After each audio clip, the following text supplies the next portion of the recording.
이현승 위원님을 우리 위원회의 간사위원으로 선출하고자 하는데 이유가 없으십니까? 대단한 시세 차익을 얻으신 의원님들이 여기 지금 국토위원 중에 몇 분이 계십니다. 그런데 그 중에 한 분이 지금 간사로 거론된 이현승 의원입니다.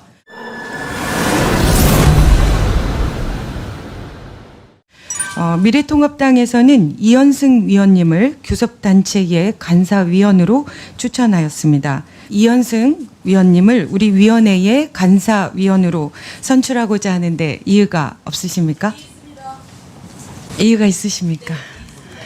안녕하십니까. 저는 경기 시흥갑의 문정복입니다.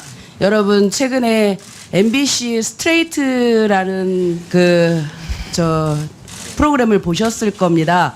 소위 말하는 부동산 3법, 2014년도 부동산 3법을 통과시킨 대다수의 의원님들 중에 국토위원이 계셨습니다. 그 중에 지역에 집이 없으시고 특히 우리가 주목하는 강남에 집이 있으신, 그리고 부동산 3법을 통해 대단한 시세 차익을 얻으신 의원님들이 여기 지금 국토위원 중에 몇 분이 계십니다.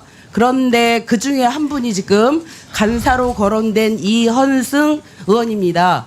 그러면 실제로 이 문제는 저희 국토위원회에서 집값 때문에 분노하고 계시는 대한민국 국민들의 정서상 이것은 국토위에서도 제척을 해야 될 뿐만이 아니라 그 다음에 간사로 돼서 이 주택과 관련된, 주택 공급과 관련된 여러 가지 안을 심의하고 의결하는 간사라는 중책을 맡는 것에 대해서는 대단히 부적절하다라는 생각이 듭니다. 그래서 이현승 의원님께서는 같은 당에 이 문제와 상관이 없으신 다른 의원님께서 간사를 맡아주시는 게 굳이 국토위 의원까지 사임하시라고 말씀드리기는 조금 어려울 것 같습니다. 다만 중요한 의사 일정을 정리하고 논의하는 간사에서는 적절하지 않다라는 생각이 듭니다.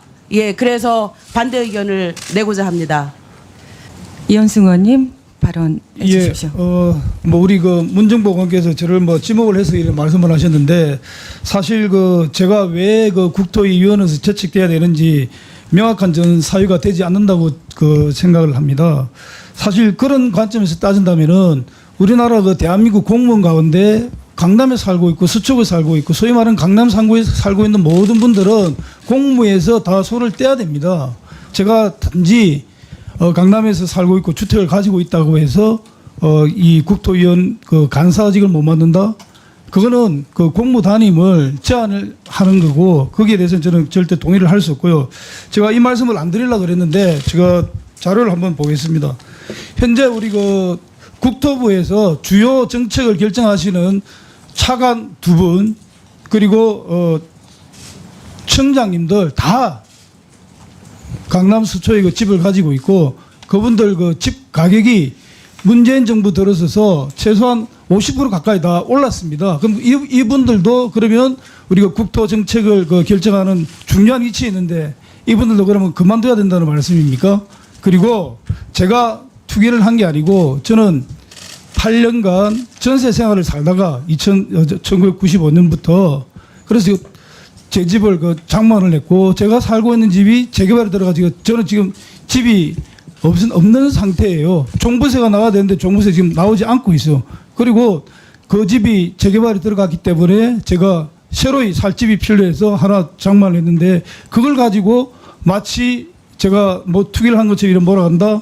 그거는 정말 동료의 예의가 아닌 것 같습니다. 그래서 저는 여기에 대해서 분명하게 이야기를 하고 싶고, 그리고 간사 선임권에 대해서 간사 선임을 하게 되고 이러면은 위원장께서도 사회를 제대로 보시면서 간사 선임권이 상정이 되면은 투표 여부를 해야지, 거기에 대해서 발언을 하면서 상대 내정자에 대한 공격이 들어오는데 그걸 가만히 있습니까?